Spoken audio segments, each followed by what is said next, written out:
Good morning, my brothers and sisters. Welcome to episode 288 of Be With Me, and we are being with the prodigal son today from Luke chapter 15. I'm going to read it, and then we're going to talk about exotic women and anonymity and money, and then, of course, repentance, which he's a great example of. We threw him under the bus yesterday, the prodigal son. This is verse 11 from Luke chapter 15. There was a man who had 2 sons, and the younger of them said to his father, "Father, give me the share of the property that is coming to me." And he divided his property between them. Not many days later, the younger son gathered all that he had, took a journey into a far country, and there he squandered his property in reckless living. Madness, desperate case, wasteful, past recovery. Verse 14. And when he had spent everything, a severe famine arose in that country, and he began to be in need.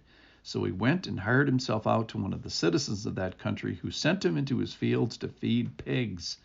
And he was longing to be fed with the pods that the pigs ate, and no one gave him anything. But when he came to himself, he said, "How many of my father's servants have more than enough bread, but I perish here with hunger." So first point is the distance. He goes on a journey. That's number 1. Number 2, goes to a different country.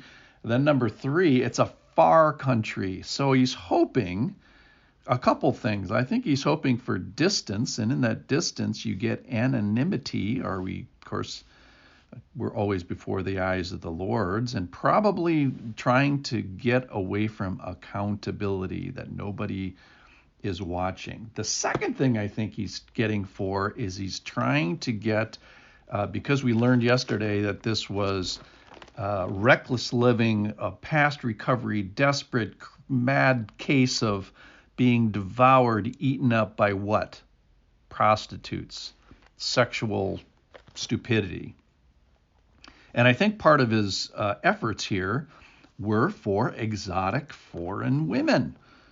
And you may see that in the life of Solomon. So I wanted to turn to 1 Kings chapter 11, and I'm just going to kind of buzz through Solomon's fall.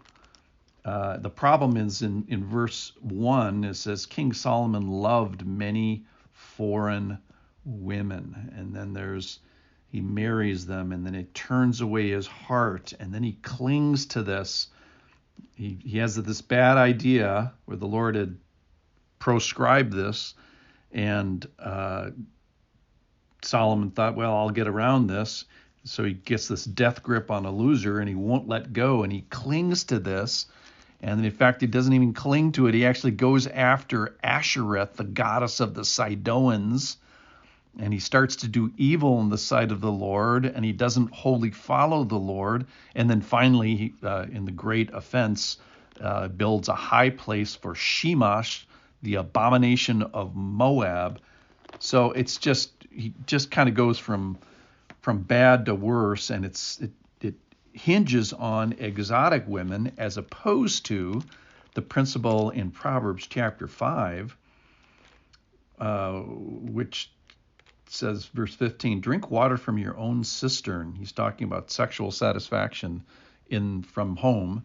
Drink water from your own cistern, flowing water from your own well. Should your springs be scattered abroad, streams of water in the streets? Let them be for yourself alone, not for strangers with you.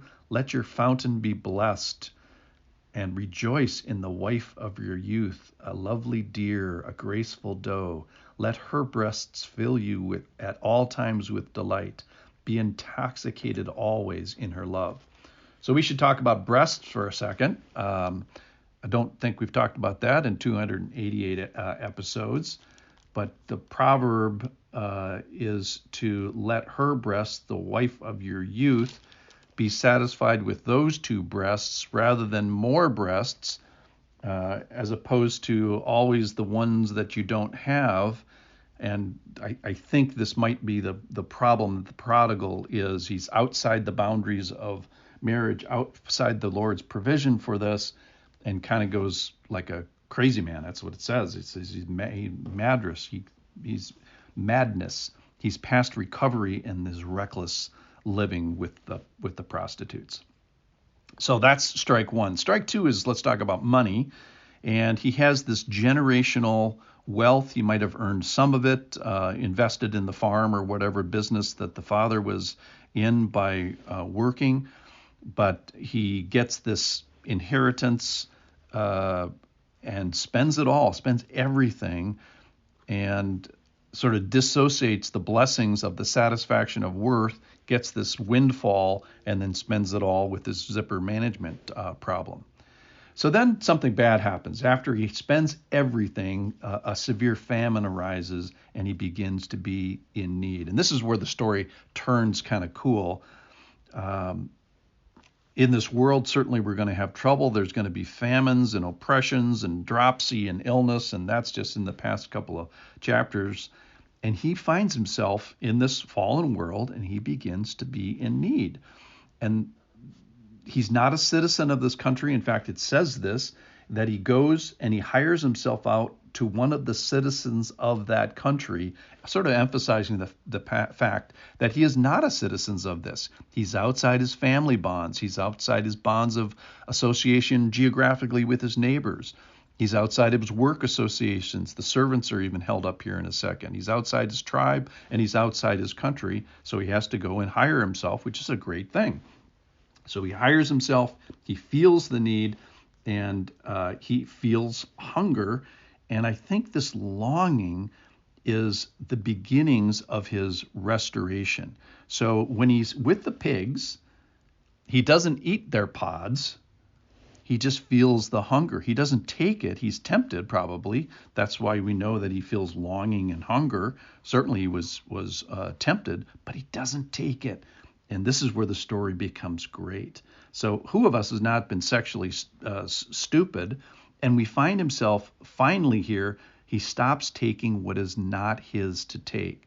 So the story starts with sex, and then it goes into food, and he stops taking what isn't his. And that's where the story becomes great. And that's where this knucklehead becomes smarter than Solomon. So he doesn't take the man's food. He works for the food. He doesn't steal it from the pigs. And then he's going to come to himself. So it's a great story of this prodigal knucklehead who becomes smarter than Solomon.